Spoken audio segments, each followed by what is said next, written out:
like the coo of a dove. He turned around fast and saw a small Who. Little Cindy Lou Who was no more than 2. The Grinch was caught by his tiny daughter who had gotten out of bed for a cup of cold water.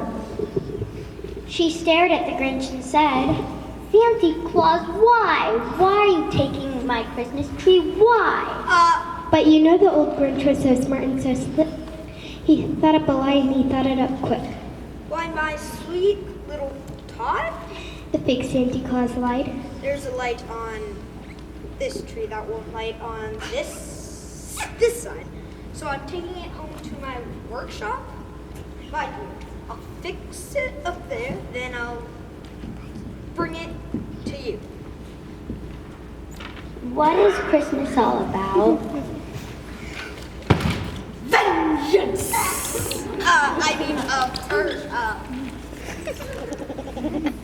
Presents, I suppose. I was afraid that you were going to say that. You're welcome. Sorry. In his fifth school, the child, he patted her on the head, got her a drink, and sent her to bed. And when Cindy Lou Who went to bed with her cough, he went to the chimney and stuffed the tree up! The last thing he took was the log for their fire. Then he went up the chimney himself, the old liar. On their walls, he left nothing but hooks and some wire. And the one speck of food that he left in the house was a crumb that was even too small for a mouse. Then he did the same thing to the other Who's houses, leaving crumbs much too small for the other Who's mouses. It was 1:15 dawn, all the Who's still in bed, all the Who's still a snooze, when he packed up his sled. He packed it up with their presents. The ribbons, the wrappings, the ties for the toys, The wrappings, the trappings, the bags for girls and boys. 3,000 feet up the side of Mount Crumpet, he rode with his load to the tip top to dump it. Hoo to the hoot! He was actually humming. They're just waking up. I know just what they'll do. The mouse will hang okay They ain't gonna hang we will cry.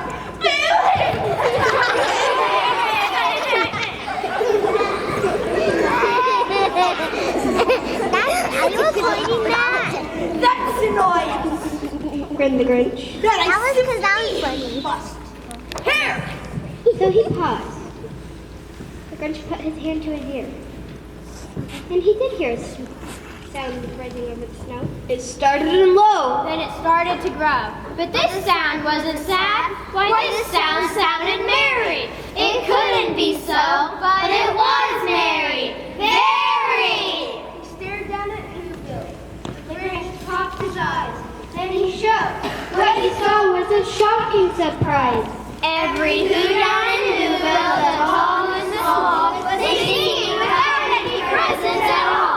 He hadn't stopped Christmas from coming. It came somehow or another. It came just the same.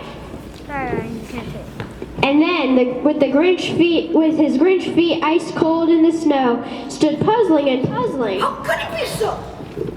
It came without ribbons. It came without tags. It came without packages, boxes, or even bags. He puzzled so bad as to lose color was sore.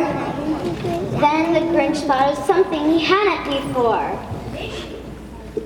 Christmas, he thought, doesn't come from the store. Maybe Christmas, perhaps, means a little bit more. And what happened then? Well, in Whoville they say, the Grinch's small heart grew 3 sizes that day. In a minute, his heart didn't feel quite so tight. He whizzed with his load through the bright morning light. And he brought back the toys and the food for the feast. And he himself, the Grinch,